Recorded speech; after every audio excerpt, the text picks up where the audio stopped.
Welcome to another video from Gweilo 60. Today we're at the Nanning University Hospital. Wei Fang's got a couple of tests that she's got to get done. Post-cancer test, like CT. She's got a contrast CT scan that she's doing today. Sure, we trust the doctors and the hospital here in Nanning to do these tests. Contrary to popular belief, mind you. Anyway, we're gonna see if we can't get in and video the area. And as you can see, there's lots of people around. It's like a city of 7 million people, and this is the best hospital in the city. So people really like to come here.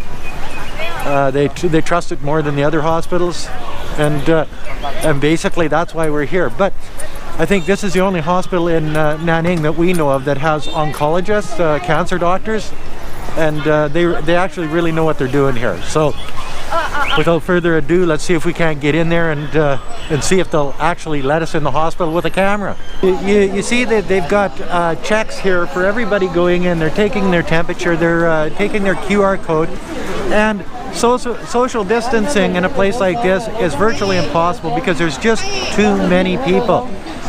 But if you've got to go see a doctor, this is the only way. The only good thing I see about this is, as I said, there is only 254 cases of COVID-19 in Guangxi province, and there's 0 active cases now. So everything is sort of precautionary at this point. But you can see it's a very busy hospital, and you can see that there's lots of people here. I think it's Thursday, so it's not like it's a Monday morning. It's a Monday morning rush. It's a Thursday morning rush. It's always like this here at this hospital in Nanning, China. Just sort of to show inside how many people they move people around, and social distancing, I don't think so. But they check you at the gate. They check you coming into the building. So there's no lack of temperature checks and document checks. If you're not supposed to be here, if you don't have a ticket from a doctor, you're not getting past here because you're not supposed to be here. So there is some regulation, which is a good thing.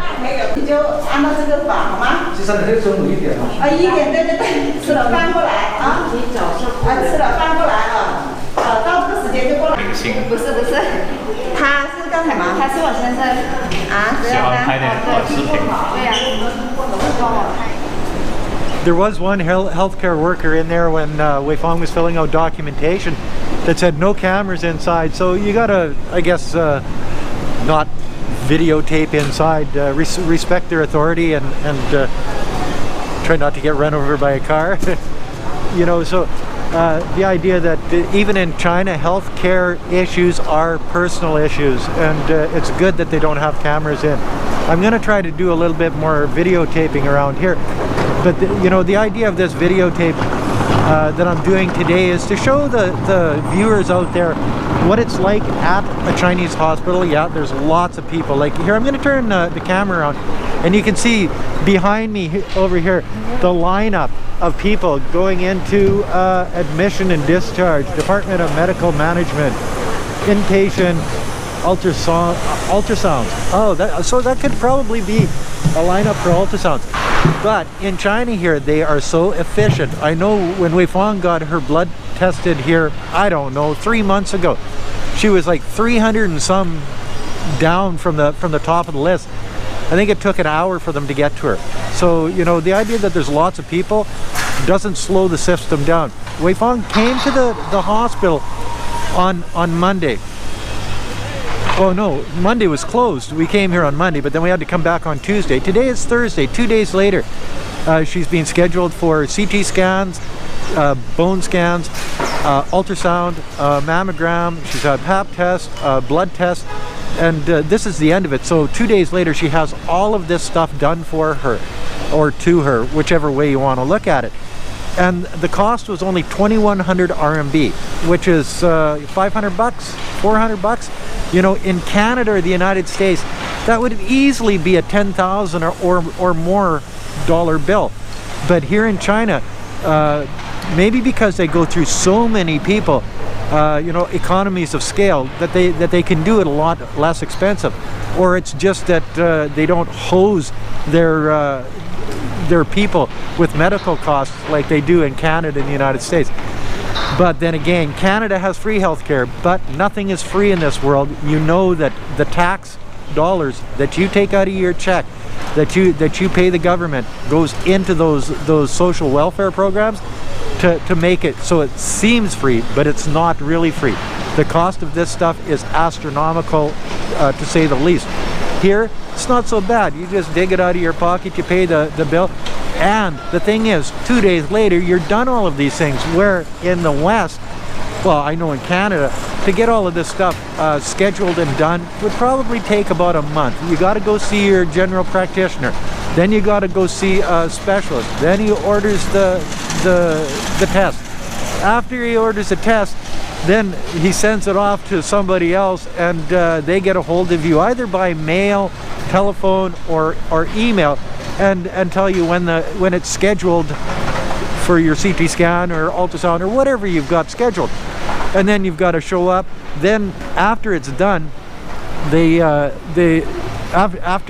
it's all done, then it goes onto a computer. Then you got to go back to the specialist or the general practitioner and find out the results. Here, they give you the results. You're holding them in your hand after a couple of days, and you go and you walk in and you see the doctor that same day. So everything is so much more efficient here at the hospitals in China than it is in the Western world. And maybe that's why it costs so damn much to get anything done over there instead of over here. One of the things I noticed with the oncologists here at the University Hospital in Nanning, that all of them speak English, and a lot of them have had actual training over in the States or Canada or some other English-speaking country, which is pretty neat. Oh, and you're wondering who this guy is over here? He's doing a documentary on Gweilo 60 from Nanning Television, and because he didn't want to bring a big camera in, because cameras are sort of frowned on hospital grounds, he brought his super cell phone, and they do really good pictures too, do good video. But this is a big complex. It has basically everything in it that you would find at any university hospital in the West. I know that they have the capacity. Like, look at these. Look at the lineups. They have the capacity to go through all of these people in a day and make sure that everybody gets the health care that they deserve. And most of these people, believe it or not, have health insurance from the Chinese government. Maybe not 100%, maybe some of it's from employers, and then that's probably 100% because the government kicks in a certain dollar amount, and then the private health insurance kicks in a certain amount. But I know when Wei Feng's dad hit the hospital, he got sick, 80% of his hospital bill was paid for by the government, and that cost him, I think it was 125 RMB a year for that insurance. So if you think about that, you're looking at what, $25 a year, and then you're basically covered. I think the West, this is another thing I think the West could learn a lot from China, is how they deal with their health care. Inexpensive, lots of insurance, so it's not a burden on the people coming here, and being able to go through a large number of people in a short amount of time and still give the quality that they deserve. And I know there's going to be a whole bunch of people out there, the haters are always there. Well, Gweilo, why did you take your wife back to Canada to get her cancer treatment done? Well, for one thing, I pay taxes in Canada, and so did Wei Feng. So when we were looking at it, we said, well, why should we pay out of our pocket when we've already paid the taxes? We've already paid our dues. So going back to Canada, having surgery, having chemotherapy, having radiation therapy, and this took like a year or more to have done. And because we had an apartment, a condo, a half a block away from the Nanaimo Regional Health Center Hospital, it was just more convenient for us. People say that we didn't trust the healthcare system in China. Well, probably we didn't trust it as much as we trusted the Canadian healthcare system, but that's just my own personal preference. So for all you haters, there's something to chew on for the next couple of minutes, and write your hate comments down in the comment section. because I know they're going to be there. Keep them fairly clean, or else I'll just mute your ass from the channel, because that's just the way it is. And one of the things that you notice at the hospital, that everything is sort of organized in such a way that you know, they've got the tents outside for people to wait. They've got the people taking temperatures. They've got the people that making sure people scan their code, because if there's an outbreak of the CV here at the hospital, they'll know who is here, when they were here, because of the QR codes on their WeChat. You know, the idea that there's so many people coming to a place like this, if you're going to have an outbreak, it is going to start in a place just like this. See, here are the QR codes that you have to scan. They've got hand sanitizer, they've got, you know, people, but you notice everybody's wearing a mask. Some of them aren't wearing them properly, but if you look, like here, I'll turn the camera around again. The sheer number of people that come to the hospital in a day, holy smokes, you know what I mean? It's one of those things that when I'm here, I'm in full mask form, just in case, because you can never be too careful. It's one of those things. If Wei Fong didn't have to have her tests, chances are we wouldn't come to the hospital. You know, it's probably just as safe as anywhere else, but it's that mental image that you have at a hospital, sick people coming, and you just never know. So we got here this morning at 9 o'clock. So Wei Fong had to do a contrast CT scan. They pump you full of I don't know what, but now I guess it's got to sit in your system for 2-3 hours.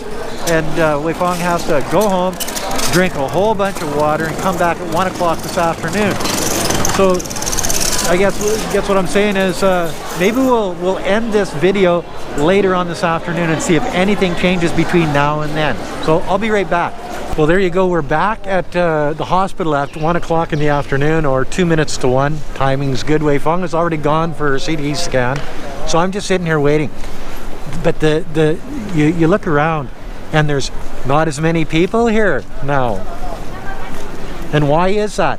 Well, they have limits on how many people they'll deal with in a day. So you come, you get your number. If it's over a certain number for certain things, you have to come back again tomorrow. Get here earlier the next day. Or even better yet, you can book with your hospital ID. You can book online to see a doctor to get in, you know, at a certain time, or basically around a certain time, which is sort of good. But if you don't, you come, you get your number, and as they go through the day, there's less and less and less people at the hospital until I think it's about 4 or 4:30 in the afternoon when they're done. And it's just the people living in the hospital are here, and the nurses and the doctors after that, administrators, whatever. You know, so the idea that the morning is freaking crazy here, and the afternoon is not so bad. It's 1 o'clock, it's not so bad now. By 3 o'clock, there'll be a scant few people. By 4:30, there won't be anybody here except for, as I say, the people that live in the hospital, the doctors, the nurses, the administrators, and of course security. Yes.